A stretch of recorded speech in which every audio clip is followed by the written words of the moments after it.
Agnès a traversé une situation stressante pendant des mois, où tout s'accumulait, tout devenait de plus en plus lourd. Elle tenait comme elle pouvait, en prenant sur elle, en essayant de faire au mieux. Et puis une nuit, tout dérape.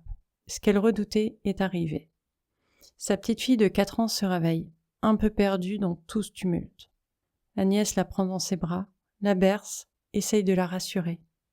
Elle lui chante des chansons douces, alors qu'au fond d'elle, tout est en train de s'effondrer. Mais Agnès, elle, garde tout pour elle. Elle ne montre rien. Elle n'a pas le choix. Elle veut protéger sa fille. Elle doit faire comme si tout allait bien, comme si c'était juste une anecdote. Elle bloque totalement ses émotions. Les jours qui suivent, c'est comme un mauvais rêve et Agnès fonctionne en mode automatique. Elle continue d'avancer, de sourire pour sa fille, de raconter des histoires, de faire semblant. À l'intérieur, elle est complètement en panique et vide à la fois. Tout est devenu noir et lourd, mais elle peut rien montrer pour ses enfants. Je suis Erika, coach en intelligence émotionnelle, et cette histoire, c'est la mienne. Dans cet épisode, on va se demander si on peut vraiment retrouver une vie normale après un trauma. On parlera des moments où tout semble désespéré, de comment un trauma peut sembler insurmontable au début, mais comment il est possible de se reconstruire et de retrouver un sens et une normalité. On touchera aussi aux moyens de trouver l'espoir et de faire face à cette période complexe.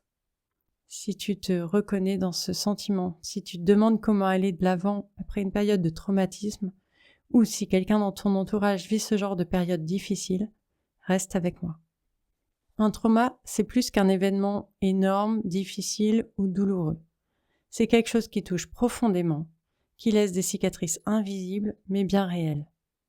Alors oui, ça peut être des grands événements comme des violences physiques, des attentats, des abus, mais ça peut être aussi des petites blessures répétées qui s'accumulent avec le temps. Et on a tendance à penser que les grandes épreuves, c'est les seules qui comptent, les seules qui méritent le terme de trauma. Pourtant, il y a aussi toutes ces petites choses qui s'accumulent et qui finissent par peser lourd. La violence verbale, les mots blessants, ces mots qui vont s'incruster quelque part en nous. Ça peut être l'absence d'un parent, ça peut être le manque d'affection, ça peut être le harcèlement ou encore le rejet qui nous fait sentir moins que rien. Quand on est face à un trauma, tout peut sembler envahissant. On a l'impression d'être pris dans un tourbillon où rien n'a de sens et où la vie quotidienne devient une épreuve en soi. Parce que chaque geste, chaque parole, chaque situation peut être un rappel de ce qu'on a vécu. Et le plus difficile, c'est que souvent, on ne voit pas de sortie. On se sent coincé dans un tunnel, sans fin, sans lumière au bout. Et ce sentiment d'impuissance, cette sensation que tout est trop lourd et qu'on n'arrivera jamais à le surmonter, c'est typique. Comme si le trauma était une ombre qui nous suit partout. Et même, et surtout, j'ai envie de dire, dans les moments où on essaye de faire bonne figure. Et ça, je m'en suis vraiment rendu compte quand je me suis fait accompagner après cette fameuse nuit. Je me suis rendu compte que je cumulais pas mal de petits traumas. Je dis petits parce qu'à l'époque, je les considérais pas vraiment comme des traumas.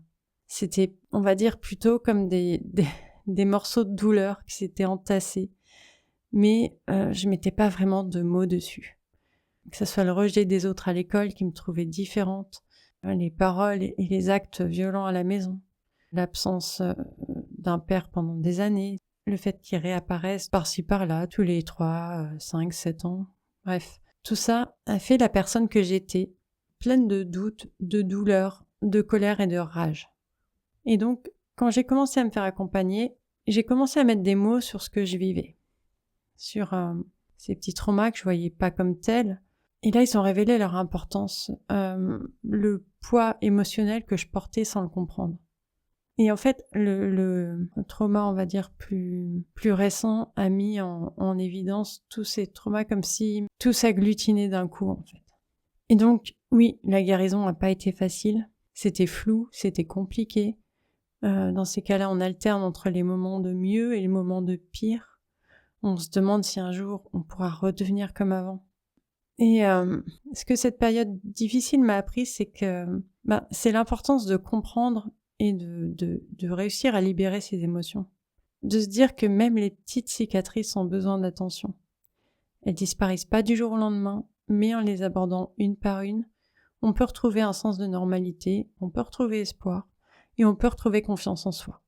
Parce que oui, quand on vit un trauma, c'est normal d'avoir l'impression que rien ne changera jamais, d'avoir l'impression que on est condamné à porter tout ça, tout ce poids sur le dos, et que plus jamais on pourra se redresser et ouais, juste revivre normalement en fait.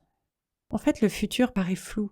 De se dire que ce tunnel, il n'y a pas de sortie, que c'est comme ça, qu'il faut s'y faire. Et passer des moments d'espoir à des moments de désespoir, c'est hyper épuisant. On peut se réveiller un matin en se disant que les choses peuvent s'améliorer et être frappé de flashbacks, de résurgence l'instant d'après. Quelquefois aussi, on pense qu'on mérite pas de guérir ou que c'est juste impossible. Se dire que d'autres méritent mieux que nous, qu'on est condamné à vivre avec ça. Mais ces pensées limitantes-là, elles empêchent d'avancer, elles empêchent de chercher de l'aide ou même de croire que c'est possible d'en sortir. Ce qui envenime les choses, c'est le fait de bloquer totalement les émotions. Je pense que si j'avais pu les exprimer, on va dire, comme elles avaient envie de sortir en fait, sans protéger ma fille, sans la protéger émotionnellement en tout cas, ça aurait été, je pense, complètement différent. Mais alors comment garder l'espoir ?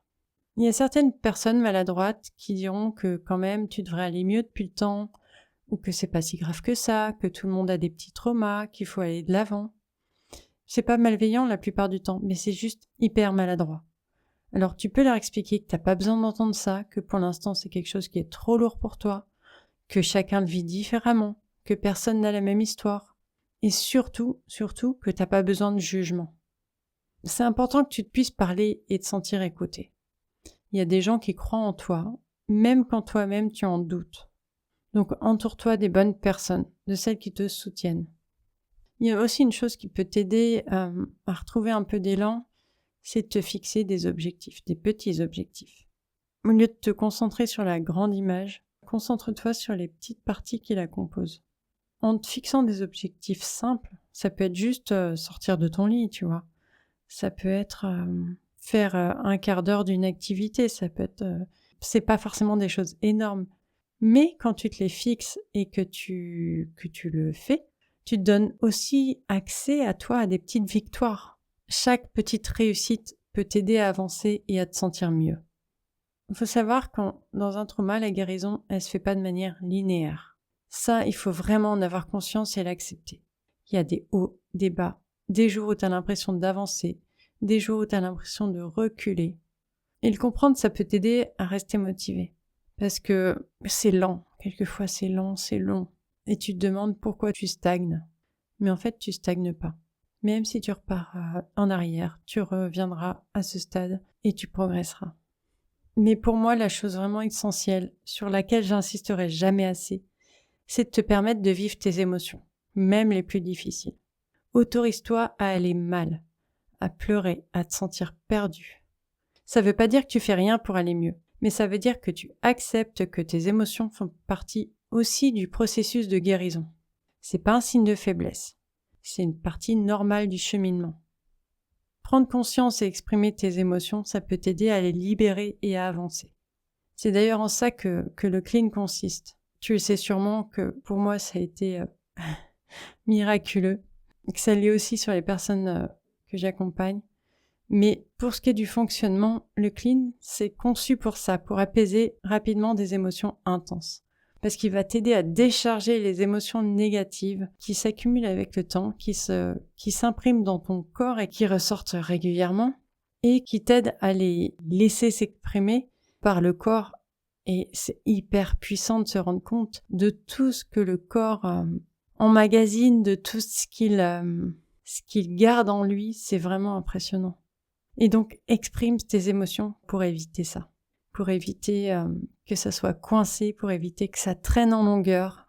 Ça peut vraiment tout changer. Je dis pas que ça t'évitera tout trauma, mais si tu laisses pas ces émotions s'ancrer dans ton corps, ça sera beaucoup plus simple, beaucoup plus rapide, beaucoup plus doux.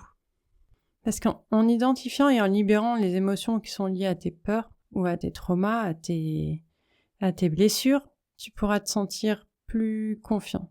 Tu pourras retrouver plus de paix intérieure, de sérénité, même si tu penses que c'est pas possible. Et c'est vrai que le clean, c'est vraiment, vraiment un outil puissant. Peut-être que tu te demandes quels sont les premiers signes de guérison. Parce que quand on commence à guérir, les signes peuvent être hyper subtils, mais ils sont là. Ça peut être peut-être que tes pensées, elles vont devenir moins envahissantes, qu'elles vont devenir plus légères, ou même un peu positives. Les moments de mieux vont s'allonger, les moments de moins bien vont se raccourcir. Les souvenirs qui ressurgissent régulièrement vont perdre de leur intensité. Les émotions qui te paraissaient insurmontables vont devenir plus gérables. Peut-être que tu vas sourire plus souvent, ou que tu seras un peu plus serein ou sereine. Ces petits changements, ils vont montrer que quelque chose évolue en toi, qu'il y a un petit rayon de soleil qui apparaît au bout du tunnel. Peut-être que tu vas aussi reprendre goût à des activités, peut-être que tu vas retrouver de l'énergie pour faire du sport, pour lire ou juste sortir un peu. Les souvenirs n'auront plus le même impact sur toi, tu vas dormir mieux, tu vas te réveiller moins fatigué. Peut-être que les douleurs physiques ou les tensions vont s'atténuer. Et tous ces signes-là, ça montre que, même s'il n'y en a qu'un ou deux parmi tout ça, ça montre que la guérison avance, même si le processus est encore en cours. Tu sortiras pas de ce trauma en redevenant la personne que t'étais. Mais la différence, c'est que c'est pas une régression, que c'est une évolution. Tu vas en ressortir probablement beaucoup plus solide, même si c'est dur à croire, surtout si t'as été bien accompagné. On arrive à la fin de cet épisode. Si tu m'as écouté jusqu'ici, t'as peut-être parcouru un chemin difficile. Et je voudrais te rappeler que chaque petit signe de guérison est une victoire en soi. Même si c'est pas facile à croire, t'es capable de te relever, de te reconstruire, de créer ou découvrir une nouvelle version de toi qui va être beaucoup plus forte et plus résiliente. Tu vas en retenir quelque chose, que ça soit des leçons sur la vie, que ça soit des leçons sur toi. Dans tous les cas, chacun avance à son rythme. Et si tu penses que c'est le bon moment pour toi et que peut-être tu as confiance et que tu as envie que je t'accompagne, je serai là pour toi. Donc n'hésite pas à m'envoyer un message, à partager cet épisode, à noter le podcast, à t'abonner. Ça m'aiderait beaucoup et ça permettrait probablement d'être plus visible. Je te souhaite une bonne journée ou une bonne soirée et je te dis à la semaine prochaine et je t'embrasse.